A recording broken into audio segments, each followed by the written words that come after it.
ಮುಂದೆ 3 ಮನೆಗಳಿದಾವೆ. ಆ 3 ಮನೆಗೂ ಬೆಂಕಿ ಹತ್ತಿರುತ್ತೆ. ಆವಾಗ ಆಂಬುಲೆನ್ಸ್ ಬಂದು ಮೊದ್ಲು ಯಾವ ಮನೆನ ಬೆಂಕಿ ಆರಿಸುತ್ತೆ ಅಂತ ಕೇಳಿದ್ರೆ ನೀವೆಲ್ಲರೂ ಹೇಳ್ತೀರಾ, ಆಂಬುಲೆನ್ಸ್ ಬಂದು ಬೆಂಕಿ ಯಾಕೆ ಆರಿಸುತ್ತೆ ಅಂತ. ಹೌದಾ? ಆದ್ರೆ ಇಲ್ಲಿ ಅದೇ 3 ಮನೆಗೆ ಬೆಂಕಿ ಹತ್ತಿದಾಗ ಫೈರ್ ಇಂಜಿನ್ನೇ ಬಂದ್ರು ಯಾವ ಮನೆನ ಮೊದ್ಲು ಬೆಂಕಿ ಹಾರಿಸುತ್ತೆ?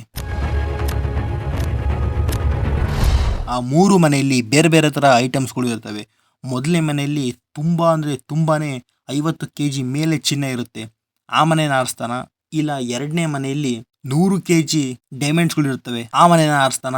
ಇಲ್ಲ ಅಂತಂದ್ರೆ ಮೂರನೇ ಮನೆಯಲ್ಲಿ ಯಾವುದೋ ಒಂದು ಕಿತ್ತೋಗಿರೋ ಪ್ಲೇಟ್ ಇರುತ್ತೆ. ಆ ಪ್ಲೇಟ್ ಒಳಗೆ LJ ಮೀಡಿಯಂ ಅಂತ ಲೇಬಲ್ ಇರುತ್ತೆ. ಆ ಮನೆನ ಆರಿಸ್ತಾನ? ಈ ಮೂರಲ್ಲಿ ಯಾವ್ದು ಆರಿಸ್ತಾನೆ ಅಂತ ಕೇಳಿದ್ರೆ ನೀವು ಯಾವ್ದು ಬೇಕಾದ್ರೂ ಸೆಲೆಕ್ಟ್ ಮಾಡ್ಬೋದು. ಆದ್ರೆ ಆ ಹುಡುಗ ಆ LJ ಮೀಡಿಯಂ ಅನ್ನೋ ಸ್ಟಿಕ್ಕರ್ ಇರೋ ಅಂದ್ರೆ ಆ ಲೇಬಲ್ ಇರೋ ಪ್ಲೇಟ್ನ ಇರೋ ಮನೆನ ಮೊದಲು ಸೇಫ್ ಮಾಡ್ತಾನೆ. ಯಾಕಂತಂದ್ರೆ ಹೇಳ್ತೀನಿ ಬನ್ನಿ.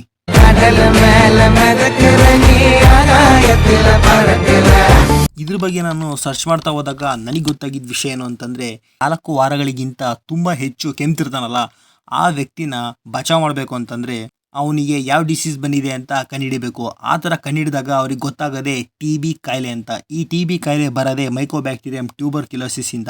ಅಂತ ಒಂದು ಮೈಕೋಬ್ಯಾಕ್ಟೀರಿಯಂ ಟ್ಯೂಬರ್ಕ್ಯುಲೋಸಿಸ್ ಅಂದ್ರೆ TB ಕಾಯಿಲೆನ ಟ್ರೀಟ್ಮೆಂಟ್ ಕೊಡಬೇಕು ಅಂತಂದ್ರೆ ಈ LJ ಮೀಡಿಯಂ ಅನ್ನೋದು ತುಂಬಾ ಉಪಯುಕ್ತ ಆಗುತ್ತೆ, ಅಂದ್ರೆ ಹೆಲ್ಪ್ಫುಲ್ ಆಗುತ್ತೆ. ಅದರ ನೆಕ್ಸ್ಟ್ ಪಾಯಿಂಟ್ ನಾನು ಇನ್ನೊಂದು ವಿಷಯನ ಅಬ್ಸರ್ವ್ ಮಾಡಿದೆ. For testing antibiotic susceptibility of isolates. ಈಗಂತಂದ್ರೆ ಏನು ಅಂತ ಇನ್ನೊಂದು ವಿಡಿಯೋದಲ್ಲಿ ಹೇಳ್ತೀನಿ. ಯಾಕಂತಂದ್ರೆ ಈ ವಿಡಿಯೋದಲ್ಲಿ ಅದನ್ನ ನಿಮಗೆ ಎಕ್ಸ್ಪ್ಲೇನ್ ಮಾಡಿದ್ರೆ ಕಾನ್ಸೆಪ್ಟ್ ಸ್ವಲ್ಪ ದೊಡ್ಡದಾಗಬಹುದು. ನೀವು ಮಿಲ್ಕಿ ಬಾರ್ನ ತಿಂದೇ ಇರ್ತೀರಾ ನೋಡಿ, ಸೇಮ್ ಮಿಲ್ಕಿ ಬಾರ್ ತರನೇ ಕ್ರೀಮಿ ವೈಟ್ ಕಲರ್ ಇದು ನಿಮಗೆ ಕಾಣುತ್ತೆ ನೋಡಕ್ಕೆ. ಇದೇನು ಅಂತಂದ್ರೆ ಟ್ಯೂಬರ್ಕ್ಯುಲೋಸಿಸ್. ಅದೇ ನಿಮ್ಗೆ TB ಕಾಯಿಲೆ ಉಂಟು ಮಾಡುತ್ತಲ್ಲ, ಅದೇ ಟ್ಯೂಬರ್ಕ್ಯುಲೋಸಿಸ್. ಇದು ನೋಡಕ್ಕೆ ತುಂಬಾ ಡ್ರೈ ಆಗಿರುತ್ತೆ ಮತ್ತೆ ರಫ್ ಆಗಿರುತ್ತೆ. ಇದು ಸ್ಮೂತ್ ಆಗಿರಲ್ಲ, ಸ್ವಲ್ಪ ರಫ್ ಆಗಿರುತ್ತೆ. ಡ್ರೈ ಅಂತಂದ್ರೆ ನಿಮಗೆ ಗೊತ್ತೇ ಇರುತ್ತೆ, ಎಲ್ಲ ಒಣಗಿರೋ ತರ ಇರುತ್ತೆ. ನಿಮಗೆ ಡ್ರೈ ಅಂತಂದ್ರೆ ಗೊತ್ತೇ ಇರುತ್ತೆ, ನೀವು ಡ್ರೈ ಗೋಬಿನ ತಿಂದಿರ್ತೀರಾ.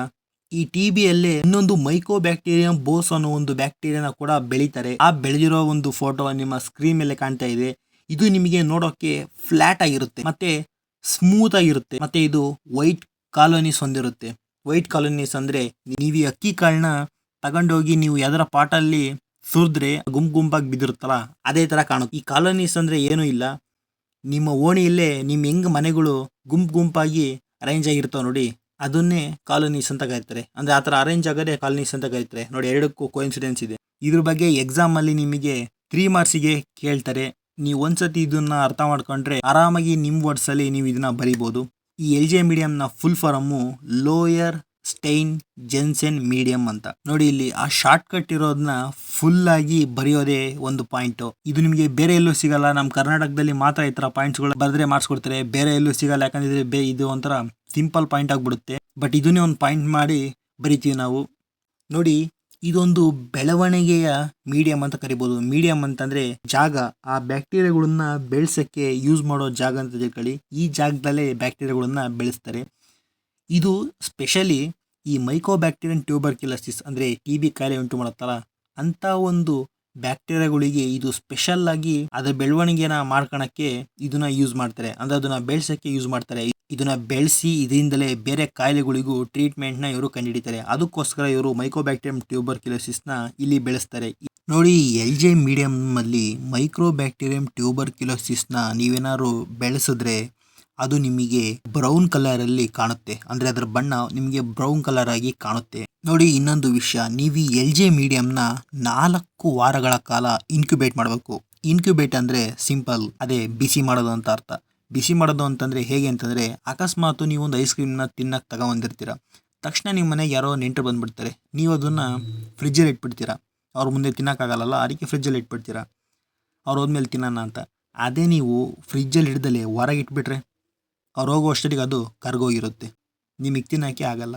ಅದಕ್ಕೋಸ್ಕರ ನೀವು ಅದನ್ನು ಫ್ರಿಜ್ಜಲ್ಲಿ ತಗೊಂಡೋಗಿ ಇಡ್ತೀರಾ. ಯಾಕಂದರೆ ಅದರ ಸೇಮ್ ಟೆಂಪ್ರೇಚರು ಮೇಂಟೈನ್ ಆಗಲಿ ಅಂತ. ಅದೇ ಥರ ಇಲ್ಲಿ ಬ್ಯಾಕ್ಟೀರಿಯಾ ಸತ್ತೋಗ್ಬಾರ್ದು ಅಂತ ಅದನ್ನು ತಗೊಂಡೋಗಿ ಫ್ರಿಜ್ಜಲ್ಲ ಇನ್ಕ್ಯುಬೇಟರಲ್ಲಿ ಇಟ್ಬಿಡ್ತಾರೆ. ಆ ಥರ ಇನ್ಕ್ಯುಬೇಟ್ ಮಾಡಿದಾಗ ಅದು ಅದರ ಬೆಳವಣಿಗೆನ ಅದೇ ಥರ ಮೇಂಟೈನ್ ಆಗುತ್ತೆ. ಅದು ಬೇಗ ಸತ್ತೋಗಲ್ಲ ಅಥವಾ ಅದಕ್ಕೇನು ತೊಂದರೆ ಆಗಲ್ಲ. ಅದಕ್ಕೋಸ್ಕರ ಈ ಎಲ್ ಜೆ ಮೀಡಿಯಂನ 4 ವಾರಗಳ ಕಾಲ ಇನ್ಕ್ಯುಬೇಟ್ ಮಾಡ್ತಾರೆ ಅದರ ಬೆಳವಣಿಗೆಗೋಸ್ಕರ. ಈ ಮೈಕೋಬ್ಯಾಕ್ಟೀರಿಯಂ ಟ್ಯೂಬರ್ಕ್ಯುಲೋಸಿಸ್ ಒಂದರಿಂದ ಎರಡು ಆಗೋದು ಅಂದ್ರೆ ಡಬಲ್ ಆಗಕ್ಕೆ ತುಂಬಾ ಟೈಮ್ ಹಿಡಿಯುತ್ತೆ. ಇದ್ರ ಗ್ರೋತ್ ಒಂದ್ ಸ್ವಲ್ಪ ಸ್ಲೋ ಆಗಿರುತ್ತೆ. ಬೇರೆ ಒಂದು ವೈರಸ್ ಗಳಿಗೆ ಕಂಪೇರ್ ಮಾಡಿದ್ರೆ ಮೈಕೋಬ್ಯಾಕ್ಟೀರಿಯಂ ಟ್ಯೂಬರ್ಕ್ಯುಲೋಸಿಸ್ ಗ್ರೋತ್ ಒಂದ್ ಸ್ವಲ್ಪ ಲೇಟ್. ಇಷ್ಟೆಲ್ಲ ಎಲ್ ಜೆ ಮೀಡಿಯಂ ಬಗ್ಗೆ ಮಾತಾಡಿದ್ಮೇಲೆ ಈ ಎಲ್ ಜೆ ಮೀಡಿಯಂ ನ ಕಂಡುಹಿಡಿದಿರೋ ಸೈಂಟಿಸ್ಟ್ ಹೆಸರೇನು ಅಂತ ನೀವು ಕೇಳಲೇಬೇಕು. ಅವ್ರ ಹೆಸರೇ ಇರ್ನಸ್ಟ್ ಲೋಯರ್ಸ್ಟೈನ್ ಅಂತ. ಅದಾದ್ಮೇಲೆ ಇದನ್ನ ಮಾಡಿಫೈ ಮಾಡಿ ಮುಂದೆ ತಂದಿದ್ದು ಕೆ ಜೆನ್ಸನ್ ಅಂತ. ಈ ಗಿಡಗಳನ್ನ ಬೆಳ್ಸಕ್ಕೆ ನಾವೊಂದು ಪಾಟ್ ಮಾಡಿರ್ತೀವಲ್ಲ ಅದೇ ಮೀಡಿಯಂ. ಆದ್ರೆ ಗಿಡಗಳು ಇಲ್ಲಿ ನ್ಯಾಚುರಲ್ ಆಗಿ ಬೆಳಿತವೆ. ಬಟ್ ಈ ಮೀಡಿಯಂ ಸ್ವಲ್ಪ ಆರ್ಟಿಫಿಷಿಯಲ್ ಆಗಿ ನಾವು ಅದಕ್ಕೆ ಬೇಕಾಗಿರೋ ಟೆಂಪರೇಚರ್ಗಳನ್ನೆಲ್ಲ ಸೆಟ್ ಮಾಡಿ ಆರ್ಟಿಫಿಷಿಯಲ್ ಆಗಿ ನಾವು ಅದನ್ನ ಬೆಳೆಸಬೇಕಾಗುತ್ತೆ. ಆ ಹುಡುಗ ಯಾಕೆ ಎಲ್ ಜೆ ಮೀಡಿಯಂನೇ ಸಪೋರ್ಟ್ ಮಾಡ್ದ ಅಂತಂದ್ರೆ ಅವ್ರ ಅಪ್ಪನೂ ಒಬ್ಬ ಸೈಂಟಿಸ್ಟ್ ಆಗಿರ್ತಾರೆ. ಅದಕ್ಕೆ ಈ ಹುಡುಗನು ಸೈಂಟಿಸ್ಟ್ ಆಗಬೇಕು ಅಂತ ಹೊರಟಿರ್ತಾನೆ. ಬಟ್ ಆದರೆ ಅವನು ಸೈಂಟಿಸ್ಟ್ ಆಗಲ್ಲ. ಈ ಫೈರ್ ಇಂಜಿನ್ ಡಿಪಾರ್ಟ್ಮೆಂಟಿಗೆ ಬಂದು ಸೇರ್ತಾನೆ. ಅದಕ್ಕೋಸ್ಕರ ಅವನಿಗೆ ಸೈನ್ಸ್ ಮೇಲೆ ತುಂಬ ಪ್ರೀತಿ. ಅದಕ್ಕೆ ಅವನು ಮೊದಲು ಈ ಎಲ್ ಜೆ ಮೀಡಿಯಂನ ಕಾಪಾಡಕ್ಕೆ ಹೋಗ್ತಾನೆ.